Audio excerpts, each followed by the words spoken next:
of Inspire Africa Group, Dr. Lim. Thank you very much. He's a friend, a mentor, and we've known ourselves for quite some time. Allow me sincerely recognize the presence of the CEO and his wife. And CEO, thank you very much, and your better half, for the dream, for the inspiration, for the vision that you hold. Allow me to say this, and to all of us, ladies and gentlemen, who have been able to make it today, we recognize your presence in your respective capacities.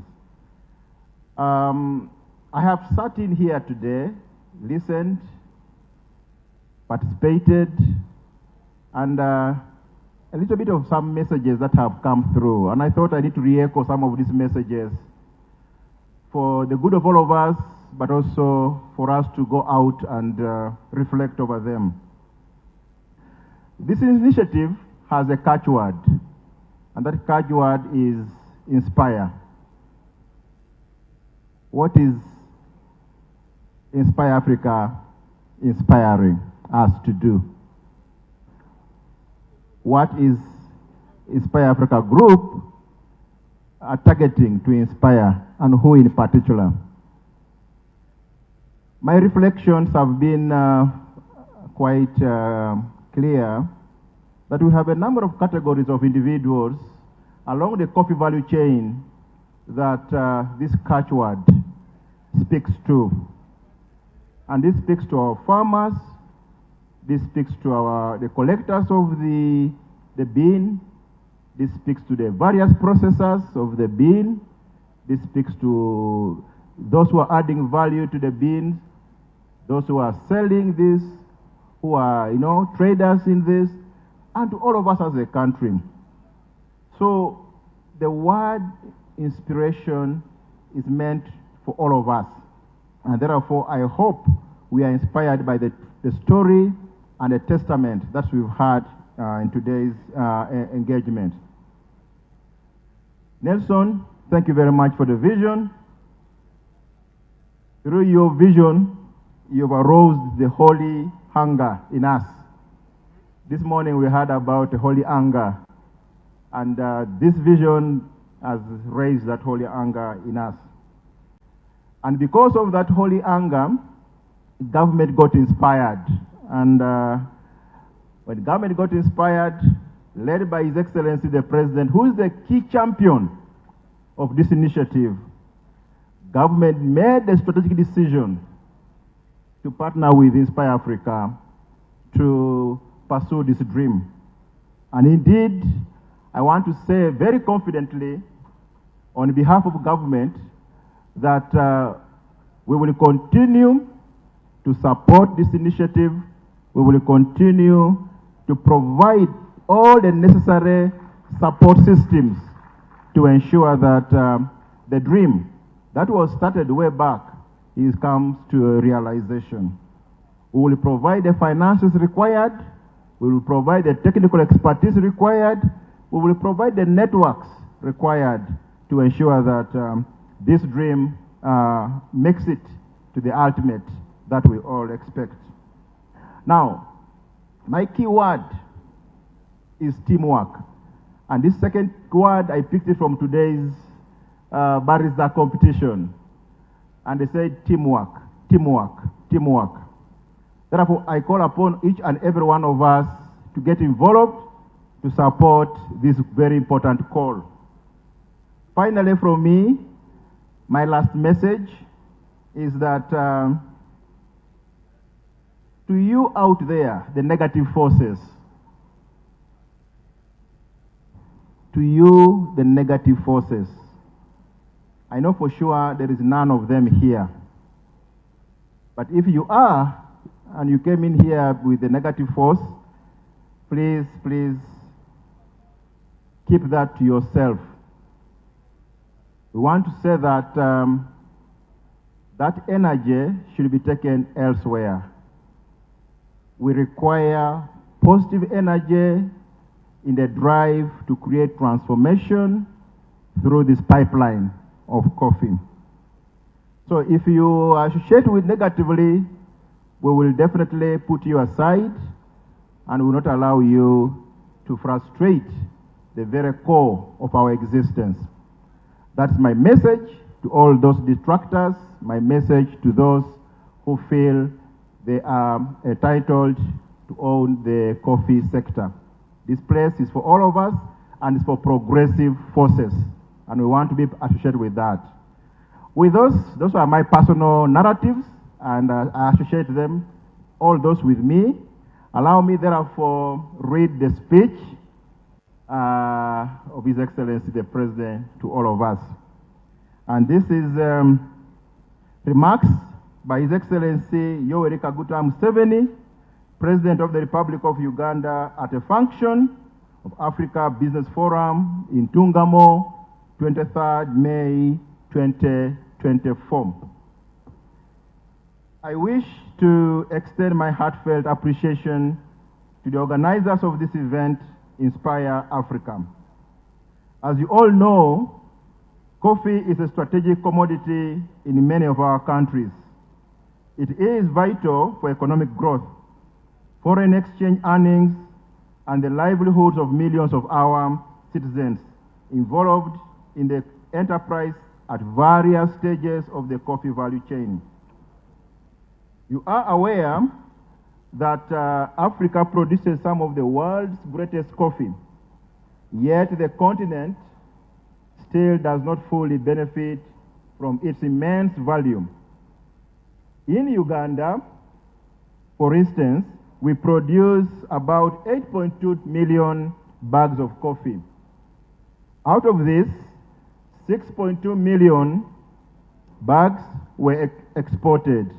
That is as per the 2023 statistics.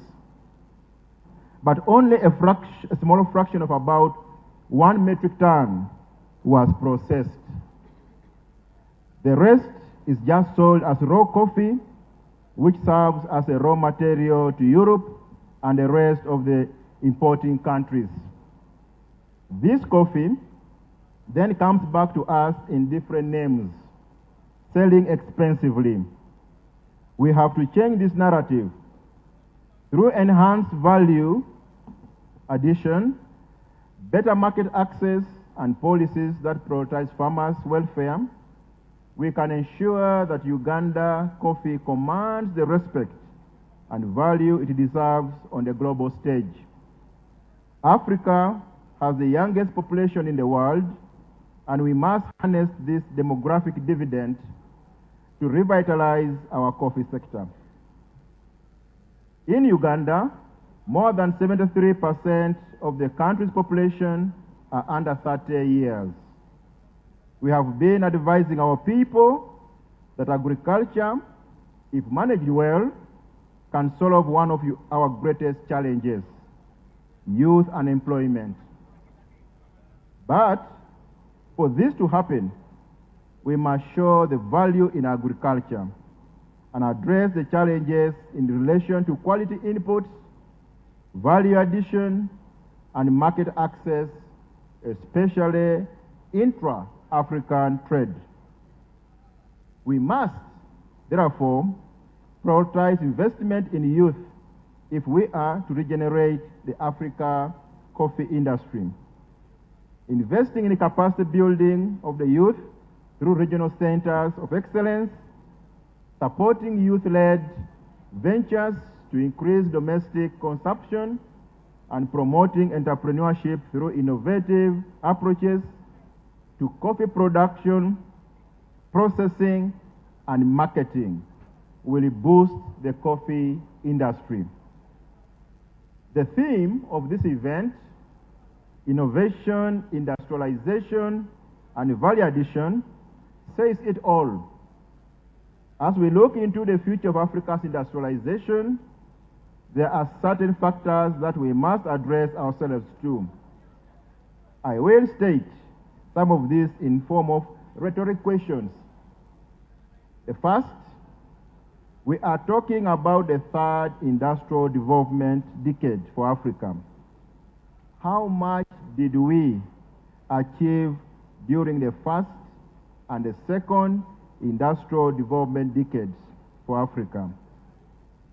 And what have we achieved so far in the third one, given that it runs from 2016 to 2025? Second, what factors, strategies, and actions were responsible for our achievement of what we were able to achieve under the first and second industrial development decades, and the third so far? What did we need to consolidate, and what should we improve on? 3, who and what drives industrial development globally, in Africa and in Uganda? And how best can such industrial development be made more sustainable so that it addresses our current needs without compromising the ability of the future generation to meet their own needs?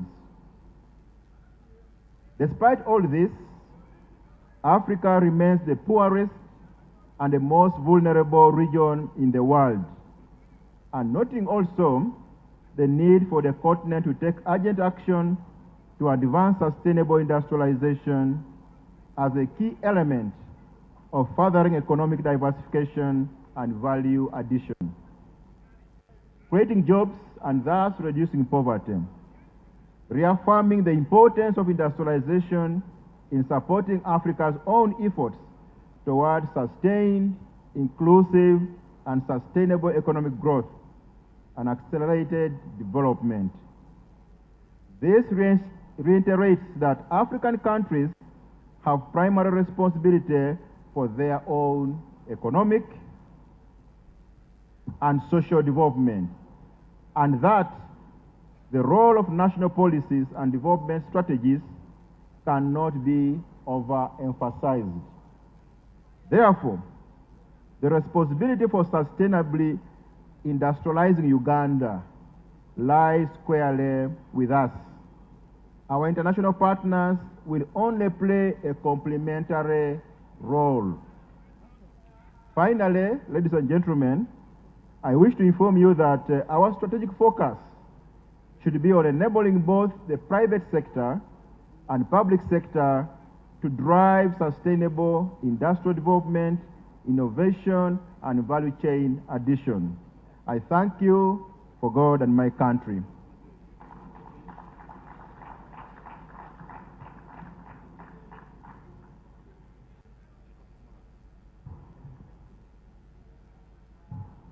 Thank you so much, Mr. Undersecretary, for taking on the task to read the President's speech.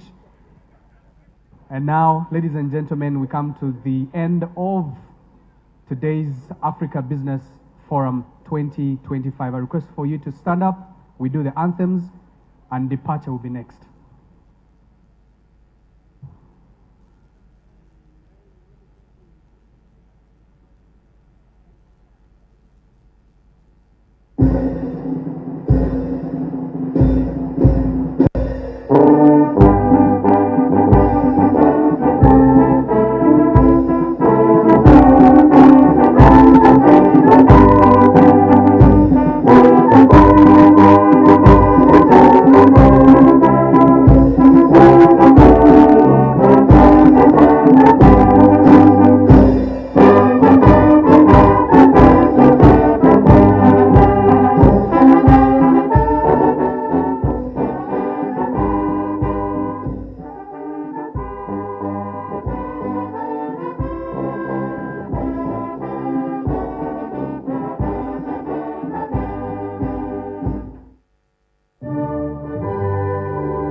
You may now depart at your own timing.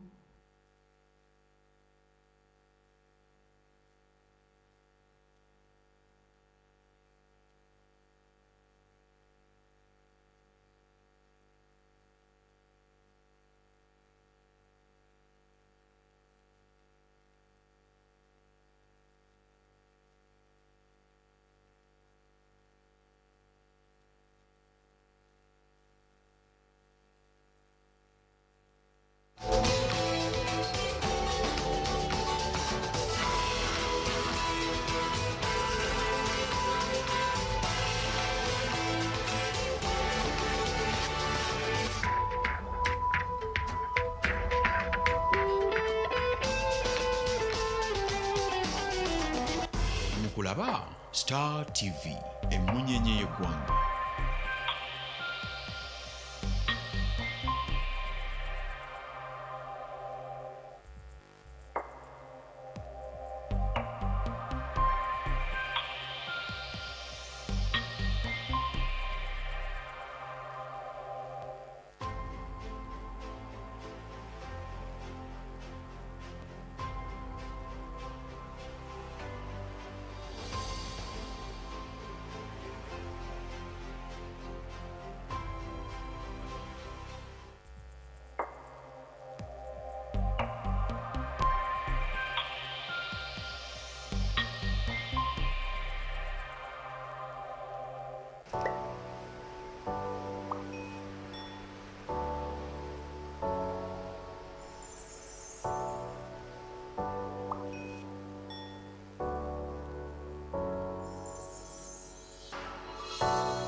UBC Radio 98 FM. Maru dus UBC Radio. Maru UBC Radio. Programs Sunday. Radio